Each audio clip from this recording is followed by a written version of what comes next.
Today, I'm going to walk you through the 5 most common mistakes that contractors make when hiring a marketing company. And here's a disclaimer. They're all common sense, but we all break them.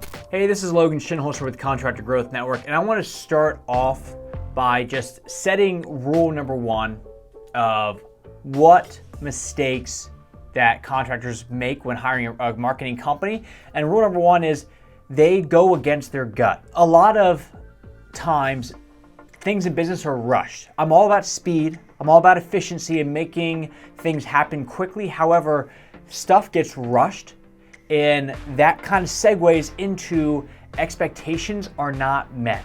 And it's not necessarily that the expectations are off in the sense that, like whatever the marketing company is doing, they're doing the wrong stuff.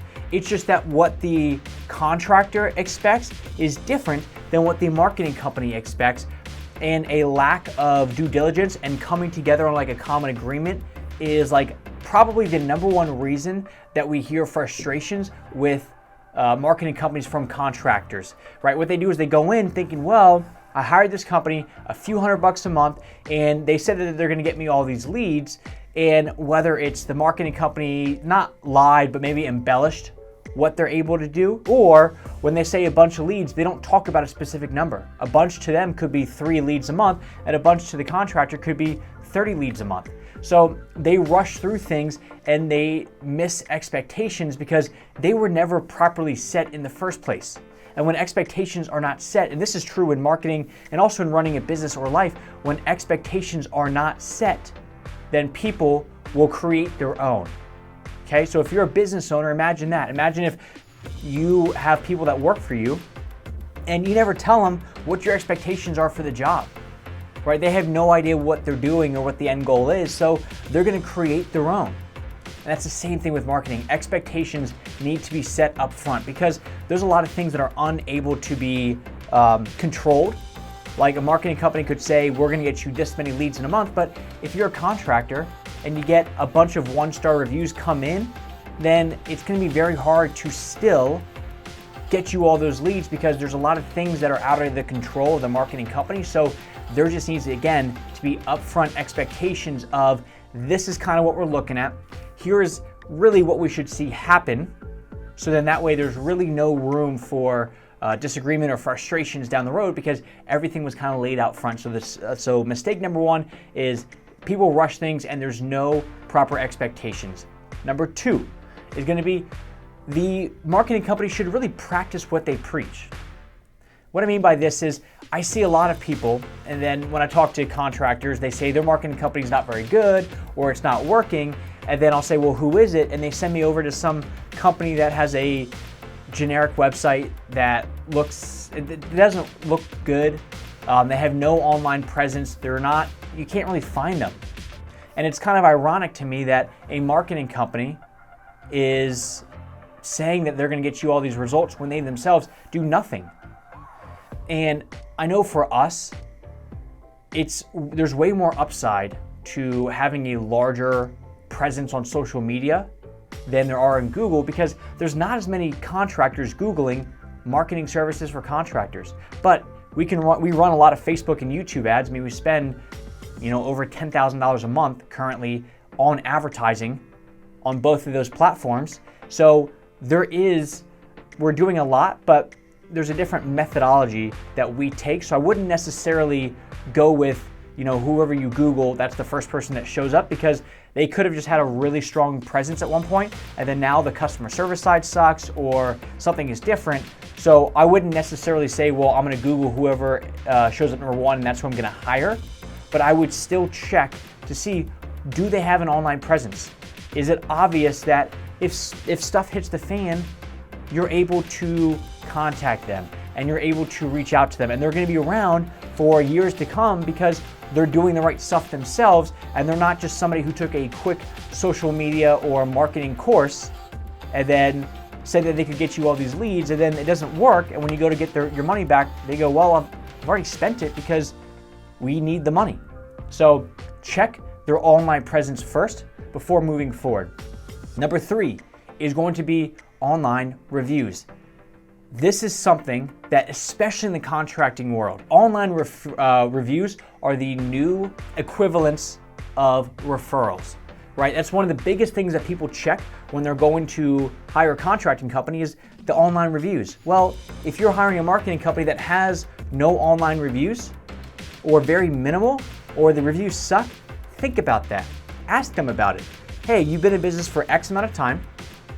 Where are the rest of your reviews? You've been around for 15 years and you have 4 reviews online. Do you not care about this?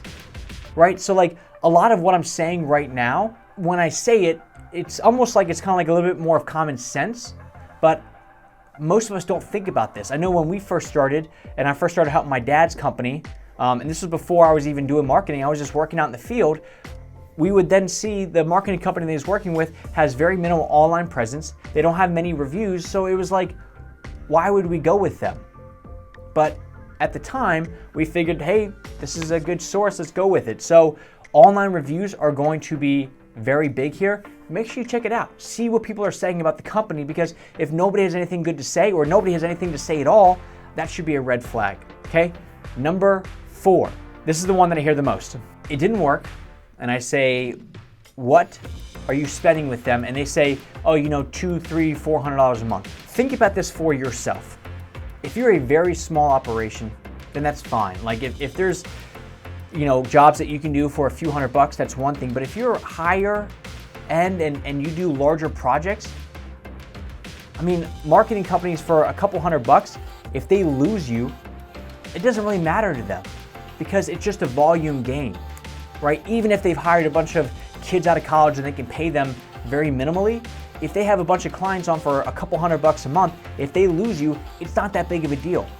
So they're really not going to put that much effort into it because there's really not that much that can be done for such a small amount of money. So understand that cheaper is not always going to be better. If you're not actually feeling the love, I would really take a step back and think about how much you're really spending with them. Because if it's only a couple $100, under $1,000 a month, there's probably a lot of companies out there that are not doing all that they can and should be doing for your company, and you're a little bit different, right? You're a contracting company, which brings me to part 5.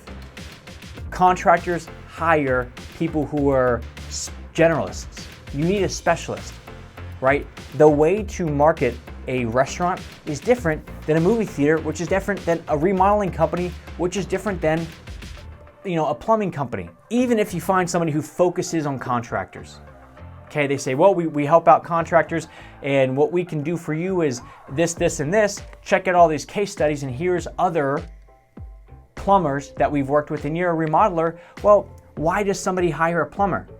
For the most part, 80% of the time, it's because there is a pipe that has burst in their house and they need somebody right now. Restoration, mold, or there was fire at the house. They needed somebody to come over right now. But if you're a remodeler, landscaping, painting, something where there's not a necessary need right this very second, the same marketing strategies and tactics for a plumbing company is going to get you different results in your own company. So you need to be understanding that when you talk to a marketing company, you definitely want a specialist, somebody who specializes in your trade specifically, but then when you talk to them, make sure you actually have some results and some information about other businesses that are like yours, right? Having somebody show you what they can get a plumber or electrician is different than what they can get somebody who does custom home building, right? Home services vary greatly. Or a small operation where it's like a single plumber, just a guy, in his truck trying to make it all happen versus a construction firm. They're both in the home services, but they're completely different ends of the spectrum. So make sure when you talk to somebody, you get results or you speak to them specifically about your exact situation. And they don't try to say, well, we helped out this restaurant, we helped out this sign company, so we can definitely help out your outdoor living company. They're completely different. So those are the 5 mistakes that I see a lot of. And it's really just, when you take a step back and you think about it, again, it all makes sense because you do it in your own company, but you're buying from marketing companies differently than you're buying from yourself. So make sure you self-audit And if you really want to learn how all the marketing stuff works, keep watching this channel.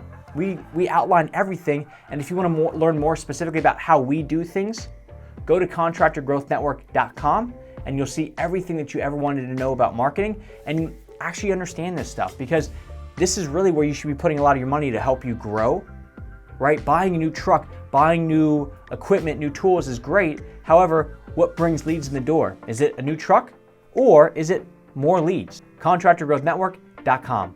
Thanks.